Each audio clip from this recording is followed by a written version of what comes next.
Hello everyone, स्वागत है आपके अपने यूट्यूब चैनल माइंड में क्लासेस में। इस वीडियो में इंडियन आर्मी के लिए गणित का टेस्ट पेपर 4 देखेंगे और ये आर्मी के सभी ट्रेड के लिए अति महत्वपूर्ण क्वेश्चन है। 30 क्वेश्चन है इसमें। तो पहला प्रश्न इसका देखिएगा, वह अभाज्य रूट संख्या बताएं जो सम और अभाज्य हो। तो एक ही संख्या है जो सम हो और अभाज्य हो दो, तो इस दो को छोड़ करके सभी अभाज्य संख्याएं विषम होती हैं। देखिएगा यहाँ पर 35 दार्शनिक पद्धति में लिखा, तो इसको द्विआधारी पद्धति में बदलना है। तो द्विआधारी पद्धति में बदलने के लिए 2 से भाग करेंगे और त्रिआधारी में यदि बदलना हो तो 3 से। तो यहाँ देखिए 2 से भाग करेंगे और तब तक भाग करेंगे जब तक भाग जाएगा।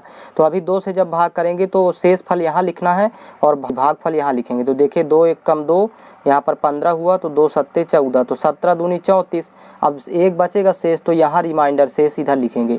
फिर से 2 से भाग करेंगे तो यहाँ पर 2 अट्ठे 16 और एक बचेगा शेष, तो इधर लिखेंगे शेष। फिर देखिए 2 से भाग करेंगे 2 चौको 8, शेष 0 आएगा तो इधर लिखेंगे। फिर से 2 से भाग करेंगे तो 2 दूनी 4, शेष आएगा 0, तो इधर लिखेंगे। एक बार और 2 से अभी भाग जाएगा, 2 एक कम 2 और शेष आएगा 0। अब द्विआधारी पद्धति में लिखना तो इधर साइड से लिखा जाता है, मतलब 1 0 0 0 1 1। तो देखिए दार्शनिक पद्धति में है 35, दार्शनिक पद्धति में था। इसको द्विआधारी में जब लिखना है तो 1 फिर 0 0 0 ऐसे लिख। नेक्स्ट, भाग के एक प्रश्न में यदि भाजक इंक्यामन भागफल 16 तथा शेष फल 27 है तो भाज्य होगा। तो यहाँ सबसे पहले भाज्य बराबर लिखेंगे, फार्मूला होता है भाजक गुणे भागफल धन शेष, यहाँ पर धन शेष। इसी में वैल्यू पुट करेंगे तो देखिएगा भाज्य आ जाएगा। भाजक दिया है इंक्यामन, तो यहाँ भाजक की जगह इंक्यामन गुणे भागफल दिया है 16, तो यहाँ 16 होगा, प्लस शेष फल दिया 27, तो ये शेष की जगह 27। अब इसका गुणा करके 27 जोड़ दें।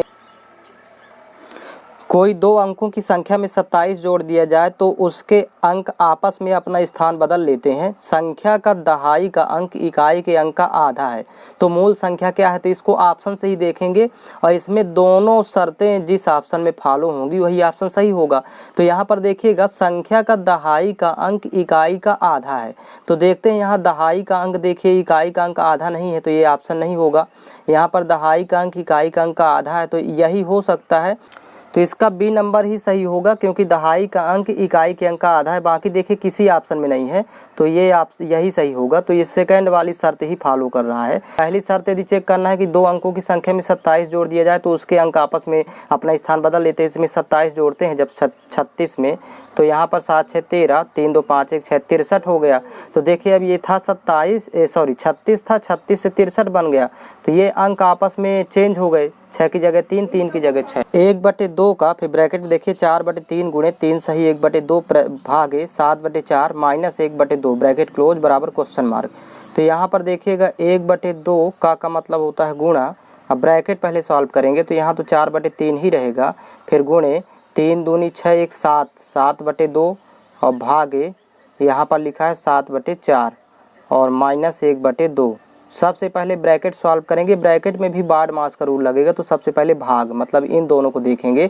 तो ये 1/2 गुणे देखिएगा 4/3 जो का त्यों रहेगा गुणे 7/2, और जब भाग को गुणे में कन्वर्ट करेंगे तो ये आंसर बदल जाएगा, मतलब 4/7 हो जाएगा और माइनस 1/2। तो यहाँ पर देखिए 2 एक कम 2, 2 दूनी 4 कैंसिल आउट करेंगे, 7 से 7 कैंसिल आउट हुआ, तो 1/2 इंटू यहाँ पर देखिए 4 दूनी 8, 8/3 माइनस 1/2। अब इसको सॉल्व करेंगे तो देखिए वैल्यू आएगी 1/2 गुणे यहाँ पर 8 दूनी 16, 3 एक कम 3, तो 16 में 3 घटाएंगे तो 13 और यहाँ 3 दूनी 6, नीचे भी गुणा करेंगे तो ये वैल्यू 13/6। अब इसको आपस में गुणा कर लेंगे अंश और हर, तो 13 एक कम 13 और बटे 6 दूनी 12, तो इसका सल्यूशन होगा 13/12, या इसी को लिखेंगे 1 सही 1/12 या लिख सकते हैं। तो ऑप्शन के अकॉर्डिंग लिखेंगे इसको 0.5 धन 0.05 धन 0.005 बराबर है। तो यहाँ पर 3 दशमलव संख्याएं हैं, तो ये 3 दशमलव चिन्ह एक दूसरे के नीचे लिख लेंगे और यहाँ पर उत्तर में भी दशमलव इसी के नीचे आएगा। अब देखिए दशमलव के बाईं ओर और दाईं ओर वाली संख्या लिखेंगे, तो यहाँ 0 है, यहाँ 5 है। इसमें देखिए बाईं ओर 0 है, दाईं ओर 0 5 है, यहाँ बाईं ओर 0 है, दाईं ओर 0 0 5 है। अब इसको जोड़ देंगे, आपस में प्लस कर लेंगे तो ये 5। अब यहाँ पर 0.555 ऑप्शन के अकॉर्डिंग देखें तो ये दशमलव हटा के 1 लिख के 3 शून्य, तो इसको 5 से कैंसिल आउट करेंगे तो 5 एक कम 5, 5 एक कम 5, 5 एक कम 5, यहाँ पर 5 दूनी 10, ये 200 हो जाए। के अकॉर्डिंग दोनों सही है। नेक्स्ट क्वेश्चन है, वह लघुत्तम संख्या ज्ञात करें जिसे 432 में भाग देने पर प्राप्त भागफल पूर्ण घन हो। तो जब भी भाग की बात करें या गुणा की तो दी गई संख्या का गुणनखंड करेंगे और गुणनखंड विधि से देखिएगा यहाँ पर घनमूल निकालेंगे, क्योंकि पूर्ण घन की चर्चा की है तो 3 3 के जोड़े बनाएंगे फिर गुणनखंडों के।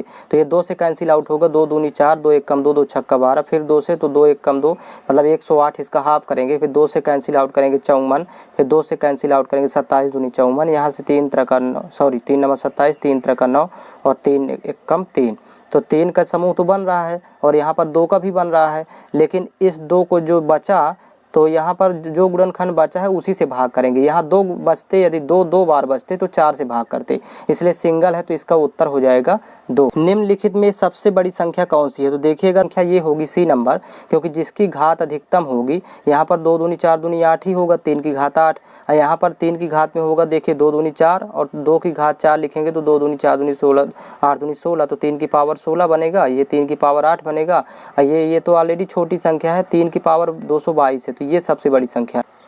7 क्रमागत प्राकृत संख्याओं का औसत 33 है, तो इनमें से बड़ी संख्या कौन सी है? सबसे बड़ी संख्या पूछ रहा है, तो ध्यान रखेंगे यहाँ पर औसत का मतलब होता है बीज का मान, सीधे सीधे औसत का मतलब ही होता है बीज का मान। तो बीज की संख्या तो 33 हो गई, तो ये अब 3 इधर की लिखेंगे 3 उधर की लिखेंगे, तो यहाँ पर लिखेंगे 32, 31 और ये 30, तो 3 ये हो गई, और 3 इस साइड की लिखेंगे तो 34, 35 और ये 36, तो ये सबसे बड़ी संख्या होगी 36। ए क्यूब प्लस बी क्यूब और ए पावर 4 माइनस बी पावर 4 का लासा क्या होगा? तो लासा का मतलब होता है सीधा सीधा जब भी जी व्यंजकों का लासा आए तो इसमें ध्यान रखिएगा सभी आधार, इसमें लिखेंगे सभी आधार, आधार सभी लेंगे और उसकी अधिकतम घात, पावर अधिकतम लेना है, अधिकतम घात, तो याद रखना है इसमें।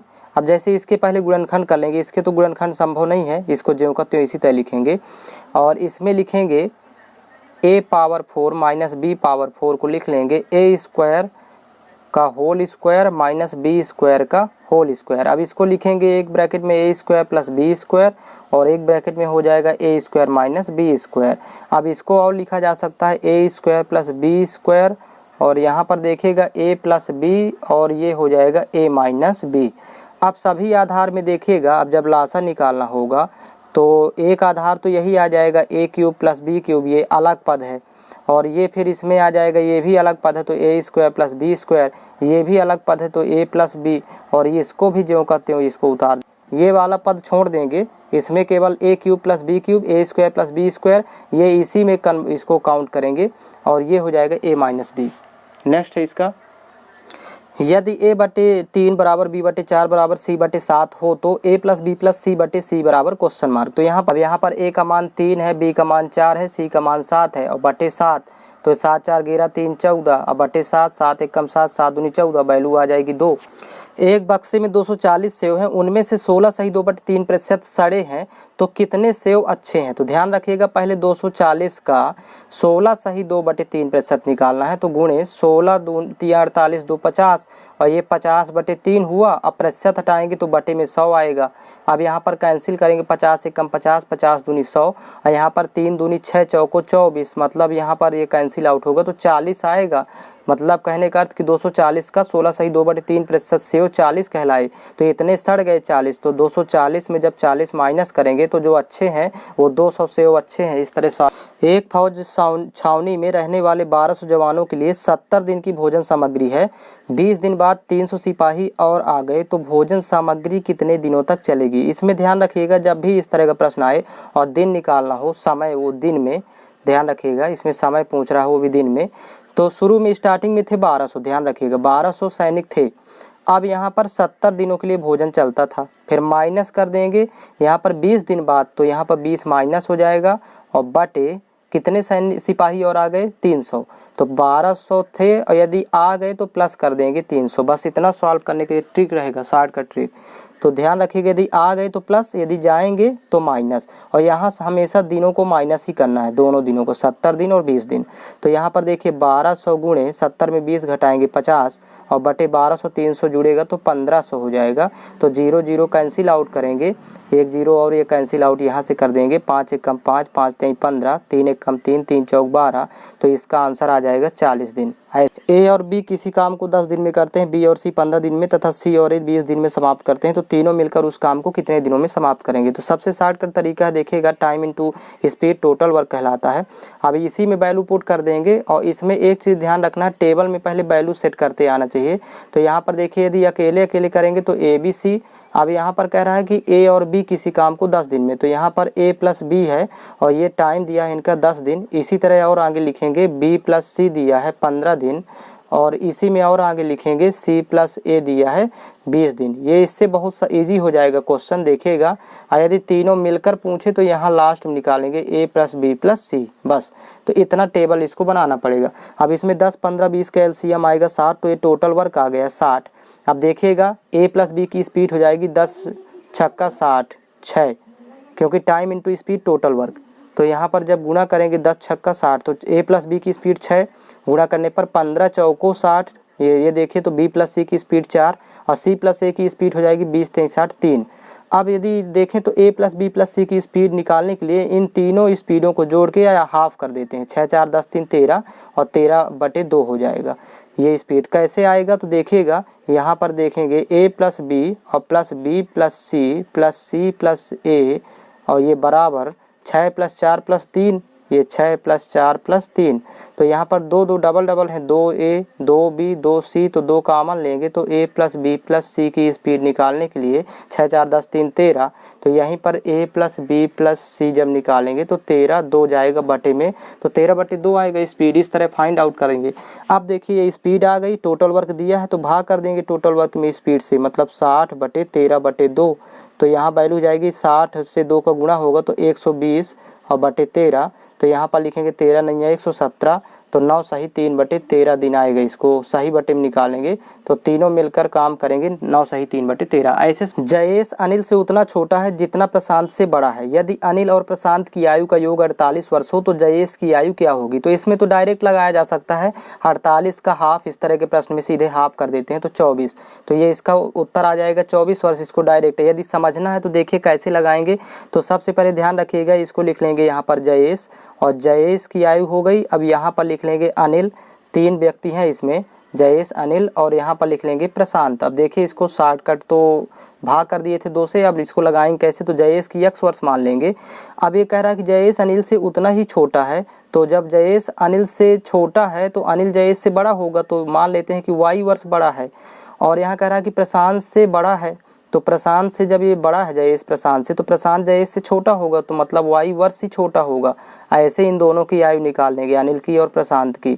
अब दोनों की आयु का योग दिया है अनिल और प्रशांत का, इन दोनों का 48 वर्ष। तो अकॉर्डिंग टू क्वेश्चन देखिएगा, पहले इस तरह सेट कर लेंगे, x + y + x - y बराबर 48, तो plus y minus y cancel, तो यहाँ 2x बराबर 48, तो 2 से कैंसिल आउट करेंगे तो 24 आएगी, x बराबर 24। और यही इसमें पूछ रहा था कि जयेश की आयु क्या है, तो 24 वर्ष होगी। इस तरह 4% त्रैमासिक ब्याज की दर से 500 रुपये का 2 वर्ष का कितना ब्याज होगा। साधारण ब्याज निकालना है लेकिन त्रैमासिक ब्याज की दर दिया है तो इसको वार्षिक में कन्वर्ट कर लेंगे। तो दर को जब वार्षिक में कन्वर्ट करना होगा तो 4 से गुणा कर देंगे तो 16% हो जाएगी वार्षिक। और समय दिया है, यहाँ पर समय 2 वर्ष दिया है, तो इसमें निकाल लेंगे। अब डायरेक्ट इसको दर भी दिया है, समय भी दिया है, तो इसमें अब निकालेंगे। मूलधन ऑलरेडी दे रखा है, तो ब्याज बराबर होता है मूलधन गुणे दर गुणे समय बटे 100। मूलधन 500, दर हो गई ये 16 और समय 2 वर्ष, और बटे हो जाएगा 100, तो 0 0 ये कैंसिल आउट। 16 पंचे 80 दूनी 160, तो यहाँ पर ब्याज हो जाएगी 160 रुपये। ऐसे फाइंड करें किस चक्रवृद्धि ब्याज की दर से कोई राशि 2 सालों में 9/4 गुनी हो जाएगी। तो इसको समझने के पहले एक डाटा समझ लेते हैं। देखिएगा, सबसे पहले ध्यान रखिएगा, धन हो गया, अब कितने गुना हो गया देखिएगा, और यहाँ पर लिखेंगे ब्याज की दर क्या होगी उस कंडीशन में, ब्याज की दर। तो ध्यान रखिएगा, यदि धन 2 गुना हो गया, समझिएगा यहाँ पर 2 गुना यदि हो गया तो ब्याज की दर यहाँ हो जाएगी 100%। और यदि इसी में दर दे दिया 1.5 गुना, 2 की जगह दे दिया 1.5 गुना, तो धन यदि 1.5 गुना हो गया तो ब्याज की दर यहाँ पर हो जाएगी 50%। और यदि यहाँ पर 2.5 गुना हो जाए, 2.5 गुना मतलब 2.5 गुना, तो यहाँ ब्याज की दर होगी 150%। ये डायरेक्ट आपको याद कर लेना है। और यदि यहाँ 3.5 3.5 गुना हो जाए, धन 3.5 गुना हो गया 3.5, तो यहाँ हो जाएगी ब्याज की दर 250%। ये डायरेक्ट के लिए हो गया ये डाटा।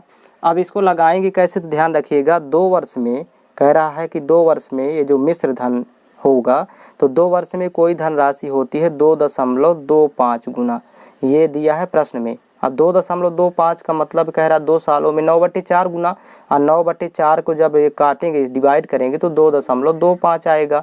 तो यहाँ पर इसको देखिए जब 1 वर्ष में निकालेंगे कि 1 वर्ष में कितना हो जाएगा, 1 वर्ष में कितने गुना होगा, तो ध्यान रखिएगा 2.25 पावर में लिखेंगे। जब 2 वर्ष में दिया है कि 2.25 गुना, तो 1 वर्ष का निकालना है तो पावर में 1/2 जाएगा, क्योंकि 2 वर्ष का दिया है तो पावर में 1/2, 3 वर्ष का दिया होता तो पावर में 1/3, और 4 वर्ष का दिया होगा तो पावर में 1/4।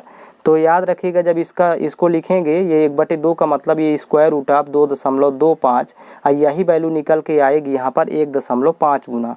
1 वर्ष में कोई धनराशि कितना हो जाता है 1.5 गुना। अब 1 वर्ष का साधारण ब्याज और चक्रवृद्धि ब्याज समान होता है, तो इसको लगाएंगे साधारण ब्याज के उस फार्मूले से।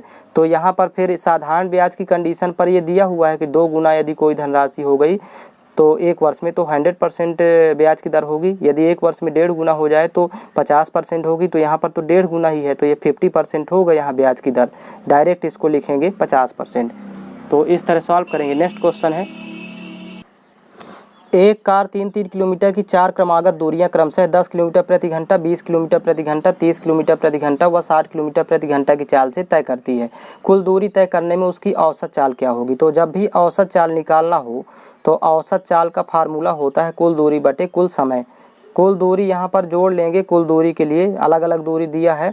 देखिए 4 क्रमागत दूरियाँ हैं, वो भी 3 किलोमीटर की, तो यहाँ पर 3 चौक 12 हो जाएगी, क्योंकि 3 को जब 4 बार जोड़ेंगे तो कुल दूरी तो यहाँ 12 किलोमीटर हो गई। और इसके बाद अब देखिएगा प्रथम जो 3 किलोमीटर की दूरी है तो उसको तय करता है 10 किलोमीटर प्रति घंटा, तो दूरी बटे चाल समय बराबर, तो यानी पहली दूरी तय करने में, फर्स्ट स्टेप की दूरी तय करने में समय लगेगा 3/10 घंटे, फिर प्लस दूसरी 3 किलोमीटर की दूरी तय करता है 20 किलोमीटर प्रति घंटा की चाल से। क्योंकि देखिए समय, कुल समय के लिए समय बराबर सूत्र होता है दूरी बटे चाल। पहले इस फार्मूले को याद रखेंगे। अब जब पहली 3 किलोमीटर की दूरी 10 किलोमीटर प्रति घंटा की चाल से, तो दूरी बटे चाल पहले स्टेप का समय, दूसरे स्टेप का समय, प्लस 10 20 30 60 का एलसीएम 60 आएगा, तो 12 बटे, यहाँ पर देखिए एलसीएम आएगा 60। अब 10 से भाग करेंगे 60 में तो 6 जाएगा, 6 3 18, अब प्लस 20 से भाग करेंगे 60 में तो 3 बार जाएगा, 3 3 9, प्लस 30 से भाग करेंगे तो 2 बार जाएगा, 2 3 6, और 60 से 60 में भाग करेंगे 1 बार जाएगा, 3 1 3। तो ये 60 चला जाएगा 12 के साथ गुना में, तो 12 गुणे 60 बटे हो जाएगा, यहाँ जोड़ देंगे तीनों ये राशियों, सॉरी चारों राशियों को, तो यहाँ पर आएगी 36, जोड़ने पर आ जाएगा 36। अब इसको कैंसिल आउट करेंगे तो 12 3 36, 3 1 3, 3 दूनी 6 20, तो इसकी औसत चाल हो जाएगी 20 किलोमीटर प्रति घंटा। एक चोर को सिपाही ने 300 मीटर की दूरी पर देखा। चोर व सिपाही दोनों उसी समय दौड़ पड़े। यदि चोर 15 किलोमीटर प्रति घंटा और सिपाही 18 किलोमीटर प्रति घंटा की चाल से दौड़े तो सिपाही कितनी दूरी जाकर चोर को पकड़ लेगा। तो इसमें ध्यान रखेंगे जब भी इस तरह का प्रश्न आए तो पहले लिखेंगे पकड़ में आने से पहले, पकड़ में आने से पहले चोर द्वारा तय की गई दूरी, यहाँ पर लिखेंगे x मीटर, यहाँ पर मान लेंगे, और सिपाही द्वारा, यहाँ पर लिखेंगे सिपाही द्वारा तय की गई दूरी, यहाँ लिखेंगे 300 प्लस x मीटर। अब यहाँ पर देखेंगे कि चोर व सिपाही दोनों उसी समय दौड़ पड़े, मतलब समय दोनों के द्वारा वही तय किया गया। तो समय बराबर होता है, पहले सूत्र लिखेंगे, समय बराबर दूरी बटे चाल। समय बराबर क्या होगा, दूरी बटे चाल। तो दोनों द्वारा समान समय लगा, समय तो सेम उसी समय पर चले तो समय बराबर होगा।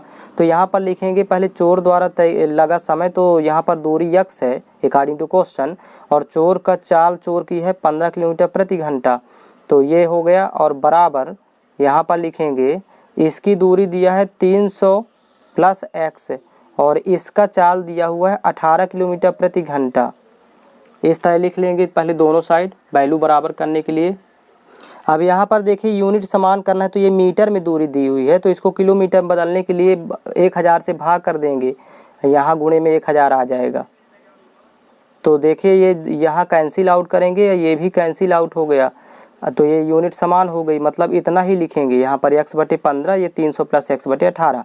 अब कैंसिल आउट करेंगे 3 से, 3 × 5 = 15, 3 × 6 = 18, फिर तिरिया गुणा करेंगे तो ये हो जाएगा 5 × 3 = 1500 और प्लस 5x, तो यहाँ पर x की वैल्यू आ जाएगी 75 करेंगे तो x बराबर आ जाएगा 1500 मीटर। ये आएगा मीटर में, क्योंकि स्टार्टिंग में हमने माना था मीटर। तो चोर द्वारा तय की गई दूरी 1500 मीटर, इसी को किलोमीटर में बदलना है अब, तो 1500 बटे हो जाएगा 1000, तो यहाँ 0 0 कैंसिल होगा, तो यानी 1.5 किलोमीटर दूरी पर चोर पकड़ा जाएगा। शांत जल में एक नाव की चाल 17 किलोमीटर प्रति घंटा है और धारा की चाल 3 किलोमीटर प्रति घंटा है। नाव नदी में 84 किलोमीटर की दूरी धारा के विरुद्ध तय करने में कितना समय लेगी। तो यहाँ पर देखेंगे, पहले लिखेंगे नाव की चाल और इसी के जस्ट नीचे लिख लेंगे धारा की चाल। देखिएगा धारा की दिशा में चाल, यहाँ लिखेंगे धारा की दिशा में चाल, धारा की दिशा, और धारा की विपरीत दिशा में चाल, धारा की विपरीत दिशा में चाल, या धारा के विरुद्ध इसी को कहेंगे, धारा के विपरीत दिशा में चाल। तो नाव की चाल यहाँ पर दिया है प्रश्न में, नाव की चाल दिया है 17 किलोमीटर प्रति घंटा, तो लिख लेंगे 17 किलोमीटर प्रति घंटा, और धारा की चाल भी दिया है यहाँ पर देखिए 3 किलोमीटर प्रति घंटा। अब कह रहा है कि नाव नदी में 84 किलोमीटर की दूरी धारा के विरुद्ध तय करने में कितना समय लेगी। तो धारा के विरुद्ध मतलब धारा के विपरीत, और धारा के विपरीत चाल तो निकाल लेंगे यहीं से घटा के, 17 में 3 घटाएंगे तो यहाँ आ जाएगी 14 किलोमीटर प्रति घंटा। ये तो आ गई चाल। अब देखिए धारा के विपरीत समय निकालना है, कितना समय लगेगा धारा के विपरीत नाव को चलने में 84 किलोमीटर की दूरी। तो यहाँ पर डिस्टेंस दिया, धारा की स्पीड भी दिया है, देखिए स्पीड तो निकाल लिए 14 किलोमीटर प्रति घंटा, और यहाँ पर डिस्टेंस भी दिया है 84 किलोमीटर। तो ध्यान रखिएगा जब भी टाइम निकालना हो तो टाइम का सूत्र लगाएंगे, time equal to distance upon speed. तो यहाँ हो जाएगा 84/14, 14 × 84 मतलब 6 घंटे। ये इसका सल्यूशन। यदि किसी आयत की प्रत्येक भुजा 30% घटा दी जाए तो उसके क्षेत्रफल में क्या कमी आएगी। तो मान लेते हैं कि पहले क्षेत्रफल 100 था, अब 30% घटाएंगे तो देखिए दोनों प्रत्येक भुजा मतलब लंबाई और चौड़ाई में, तो पहले लंबाई में घटाएंगे तो 70% बचेगा, तो 70/100, फिर चौड़ाई में 30% घटाएंगे तो 70% बचेगा, तो 70/100। अब देखते हैं 100 मान के चले थे, पहले क्षेत्रफल मान लेते हैं 100 था, यहाँ 0 0 कैंसिल आउट करेंगे, ये भी 0 0 कैंसिल आउट होगा, तो 7 7 49 बचा, 100 था 49 बचा, तो घटा लेंगे कितने की कमी आई, तो 100 - 49 करेंगे तो 51% की कमी आई क्षेत्रफल में। इस तरह सॉल्व करते हैं। नेक्स्ट क्वेश्चन है, एक व्यक्ति 10 रुपये में 12 आम खरीदता है और वह 12 रुपये में 10 के भाव से बेच देता है, तो उसे कितने प्रतिशत का लाभ या हानि हुई। तो सबसे पहले ध्यान रखिएगा जब भी सेम डाटा दिया है 10 12 और यहाँ पर 12 10, तो यहाँ देखिएगा लाभ या हानि का प्रतिशत बराबर, ये फार्मूला होता है लाभ या हानि का प्रतिशत बराबर, यहाँ क्रय वस्तुओं की संख्या का होल स्क्वायर। तो देखिए 10 रुपये में 12 आम खरीदता है तो क्रय वस्तुओं की संख्या तो 12 है, तो 12 का स्क्वायर माइनस विक्रय वस्तुओं की संख्या का होल स्क्वायर, तो यहाँ 12 रुपये में 10 के भाव से बेचता है तो मतलब 10 वस्तुएं बेच रहा है, तो अब आटे में भी विक्रय वस्तुओं की संख्या का होल स्क्वायर गुणे 100, तो 10 का स्क्वायर तो 100 होगा, तो 100 कैंसिल हो गया, 144 माइनस 100 करेंगे तो यहाँ पर आ जाएगा 44%। धनात्मक मान है इसलिए लाभ होगा, ऋणात्मक आता तो हानि होती, तो ये लाभ होगा 44%। नेक्स्ट क्वेश्चन है, एक घन की प्रत्येक भुजा को 10% बढ़ा दिया जाए तो उसके आयतन में कितने प्रतिशत की वृद्धि होगी। तो घन का आयतन होता है a क्यूब, मतलब इसमें 3 बार बढ़ाना पड़ेगा 10% क्योंकि ये गुणे a 3 बार। तो पहले आयतन मान लेते हैं 100 था, 10% की वृद्धि करेंगे तो 110% होगा, तो 110/100 फिर से पुनः 10% की वृद्धि करेंगे एक बार और, क्योंकि a क्यूब है घन का आयतन इसलिए। अब यहाँ पर देखिए 100 से कितना बचता है, ये बढ़ता है या घटता है, तो यहाँ 0 0 कैंसिल आउट करेंगे, ये 0 ये कैंसिल आउट होगा, 1 0 से 1 0 और 13 का 11 घन हो जाएगा 1331 और बटे 10 रहेगा, तो ये वैल्यू हो जाएगी 133.1। तो देखिए 100 था बन गया 133.1, तो यहाँ पर वृद्धि हो गई, तो 133.1 में जब 100 घटाएंगे तो यहाँ वैल्यू आ जाएगी 33.1%। इतने परसेंट की वृद्धि होगी आयतन में। नेक्स्ट क्वेश्चन देखेंगे, 2x² + 9x + 7 बराबर क्वेश्चन मार्क, मतलब इसके गुणनखंड करना है। तो बीच वाले पद को 2 पदों में बांटेंगे कि जोड़ने पर 9 आए, गुणा करने पर 7 दूनी 14 आए। तो यहाँ पर लिखेंगे 2x² + 7x और प्लस 2x, 7 दूनी 14 7 2 9 और ये +7। प्रथम 2 पदों से कॉमन है x, तो देखिएगा 2x + 7 और ये अंतिम 2 पदों से एक कॉमन लेंगे तो यही वैल्यू हो जाएगी 2x + 7। तो एक गुणनखंड बन गया 2x + 7 और दूसरा गुणनखंड हो जाएगा x + 1, यही इसके गुणनखंड होंगे। नेक्स्ट क्वेश्चन देखेंगे, प्रथम 100 सम संख्याओं का योग क्या होगा। तो देखिए प्रथम n सम संख्याओं का योग का सूत्र होता है n × n + 1। इस सूत्र को याद करेंगे, n की वैल्यू 100 रख देंगे तो देखिए यहाँ पर आ जाएगा इसका आंसर 100 इंटू 100 प्लस 1, तो यहाँ पर आ जाएगा 100 इंटू 101 हो जाएगा। अब यहाँ पर 101 एकम 101 और डबल जीरो लगाएंगे तो ये हो जाएगा 10,100, ये इसका योग होगा। नेक्स्ट क्वेश्चन है 5x माइनस 7 बराबर 2x प्लस 11 में x का मान है। तो यहाँ पर देखिए 5x और 2x पक्षांतर होगा तो वैल्यू होगी 3x, 2x जब इधर आएगा माइनस 7 उधर जाएगा तो हो जाएगी 18, 11 7 18, तो 3 एकम 3 3 छंग 18, x बराबर 6 होगा। नेक्स्ट क्वेश्चन देखेंगे एक कोण अपने पूरा कोण के बराबर है तो उनका मान क्या होगा। तो देखिए पूरा कोण का योग होता है 90 डिग्री, तो यदि दोनों कोण आपस में बराबर है तो x मान लें और दोनों का योग 90 डिग्री, तो यहाँ पर हो जाएगा 2x बराबर 90, तो 2 से कैंसिल आउट करेंगे तो x की वैल्यू 45 होगी, तो यही पूरा कोणों के मान होंगे 45 के। यदि a plus B plus C बराबर 13 व A square plus B square plus C square बराबर 69 तो A B plus B C plus C A का मान क्या होगा। तो यहाँ पर देखिए एक सरसमिका होती है a plus B plus c whole square. अब यहाँ पर देखिएगा वैल्यू पुट करेंगे तो a plus B plus c की वैल्यू 13 है तो यहाँ लिखेंगे 13 स्क्वायर बराबर A square plus B square plus C square की वैल्यू 69, तो यहाँ लिख देंगे 69 प्लस 2 इंटू, और इसकी तो निकालना था A B plus B C plus C A, ज्यों का त्यों लिखेंगे 69, यहाँ पक्षांतर होगा, इसका मान 169 होगा। 169 में जब 69 घटेगा तो वैल्यू 100 होगा, और 2 इंटू में है तो बटे में आ जाएगा, तो यहाँ A B plus B C plus C A ये मान आ जाएगा इसका। देखिएगा कैंसिल आउट करेंगे तो 50, तो मतलब A B plus B C plus C A की वैल्यू कितनी होगी 50। नेक्स्ट क्वेश्चन देखेंगे square root 32 minus square root 128 plus square root 50 plus square root 1250 minus square root 1352 बराबर क्वेश्चन मार्क। तो यहाँ पर देखिएगा 32 के यदि फैक्टर करें तो 16 दूनी 32, मतलब ऐसे गुणनखंड करेंगे पहले कि कर्णीगत यानी अंदर एक ही संख्या बचे और कर्णी घात तो ऑलरेडी बराबर है तो ये समरूप कर्णी में बदल जाएगा, फिर जोड़ घटा सकते हैं। तो यहाँ पर देखिए 128 को लिखेंगे 64 दूनी 128, तो 2 अंदर बचेगा, 64 का वर्गमूल बाहर निकलेगा।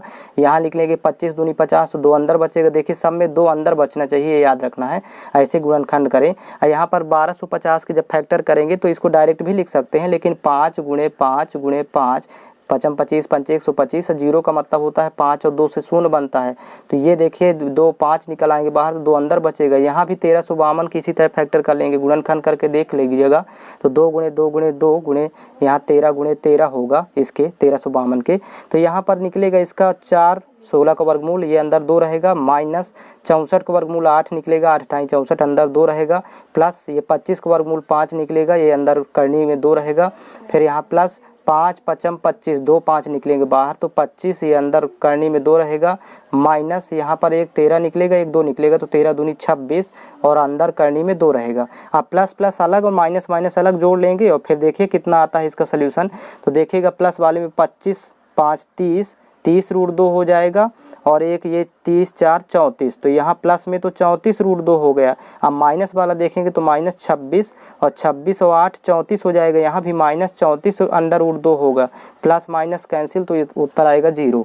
नेक्स्ट क्वेश्चन देखेंगे square root 6 into square root 6 into square root 6 into square root 6 into infinite तक इसका गुणा करना है, तो उत्तर 6 होगा। इसका एक सूत्र होता है formula, square root x into square root x into square root x into ये इन्फिनिट बार जब गुणा करेंगे तो ये एक्स ही आएगा। इस तरह से ये इसका सलूशन होगा। आर्मी से रिलेटेड सभी वीडियो आपको प्लेलिस्ट में मिल जाएंगे। प्लेलिस्ट में टॉपिक वाइज वीडियो भी सभी दिए हुए हैं, और आर्मी का सॉल्व पेपर भी आपको प्लेलिस्ट से मिल जाएगा। आर्मी टेक्निकल, जीडी और क्लर्क से रिलेटेड सभी वीडियो आपको प्लेलिस्ट से फाइंड हो जाएंगे। तो इसमें इतना ही कवर करेंगे।